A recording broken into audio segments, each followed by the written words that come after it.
What's up, everybody? 5'8" dunker, vertical trainer Andy Lloyd here from Skigh Athletics, coming to you today for episode 70 of the Skigh vlog. Again, just a quick reminder, I'll put the website down below. I offer a 2-month free vertical training program, no credit card, nothing.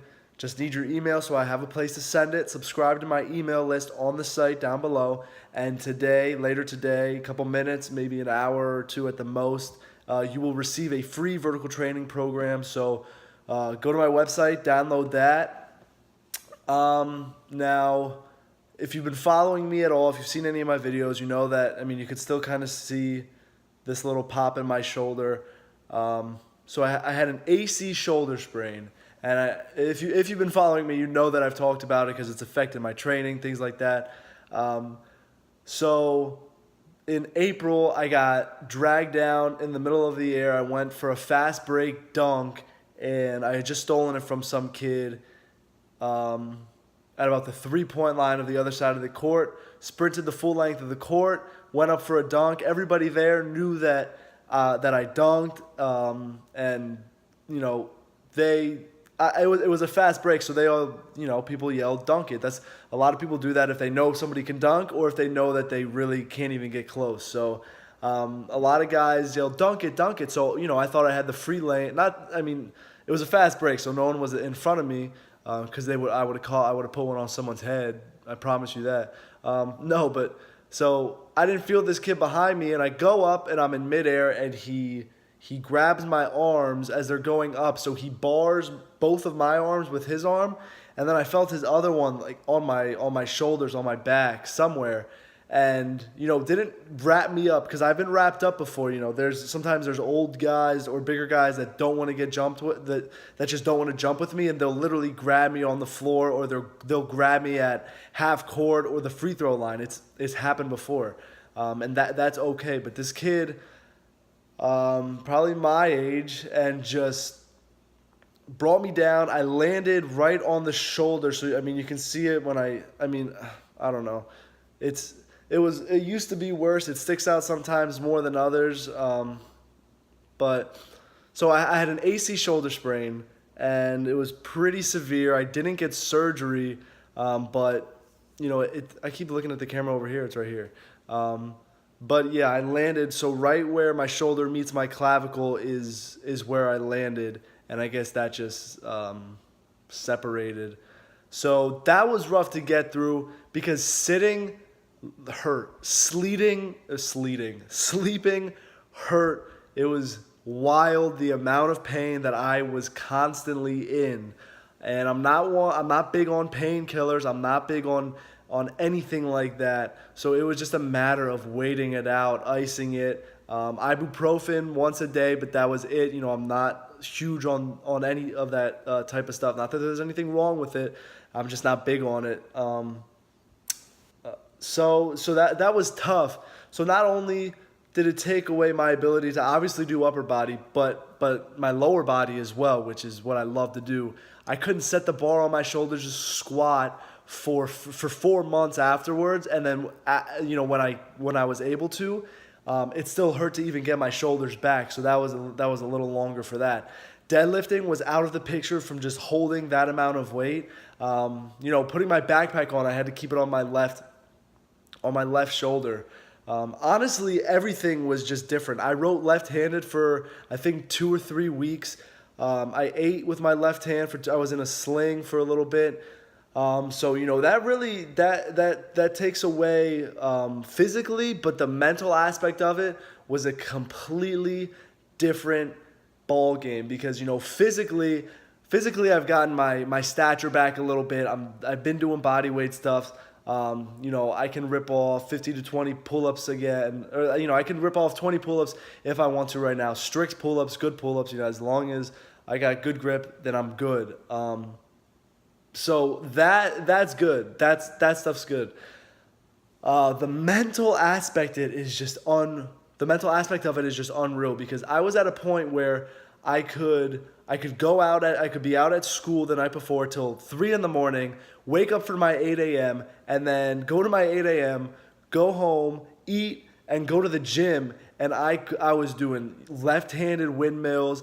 dunking, just, cocking it back with two hands, dunking off the dribble with one hand, just with ease. So I was at that point before I started cutting my weight, because that was when I was in bulking phase even, and that was before I started cutting weight, deloading on my weightlifting routine, everything like that. So I was gonna be at a point where it was just gonna be unreal, and I could feel it. My East Bay attempts were getting rim stuffed again. This is all during bulking when I'm probably about 15 pounds heavier than I normally am, and just not jumping, just literally just lifting, trying to get as strong as possible, working on my footwork, ankle strength, flexibility, stuff like that. So now I'm still trying to I keep looking over here. I'm holding the camera a different way.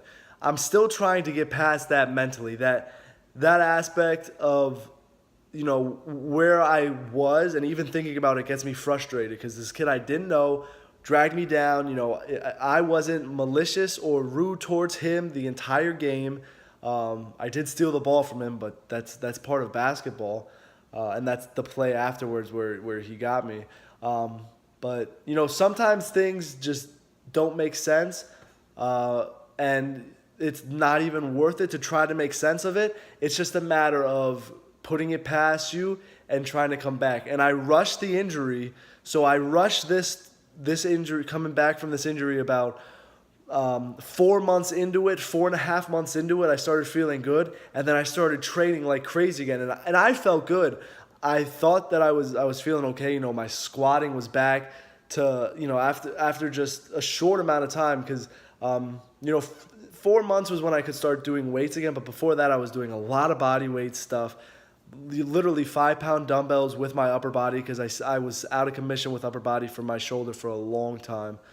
So when I came back for a little bit, I was benching again. I did 225, I think, 19 times that I have it recorded, 19 times. And my best is 22, so I'm out for 4 months. And I was just like, wow, this is wild. I'm going to step it up. 2 a days. Let's go. Let's start jumping again like crazy. Bad idea. The compensation that had been created in my body was making one part of my body part. And I felt it a little bit when I started squatting at first. I felt a pain in my left butt cheek, in my glute, and in my quad. And I was just thinking, my left leg's just not used to it yet.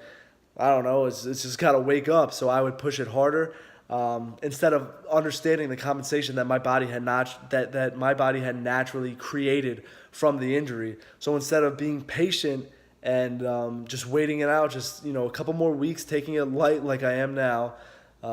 Literally all this time later, instead of doing that, I rushed it, and I'm paying for it now, because right now, I'm feeling good. I want to push it to 150%, but I know that I have to stick to my 65, 70% for a little bit longer, just so that I make sure everything, and I had to switch everything to body weight exercises, single leg exercises for a while, to make sure that my body knew that I basically had to just realign my vertebrae, because that's what happens. You can get injuries in the opposite leg when you get a serious shoulder injury. So that's what it was. My left leg was hurt because of the compensation created from the injury from my right shoulder.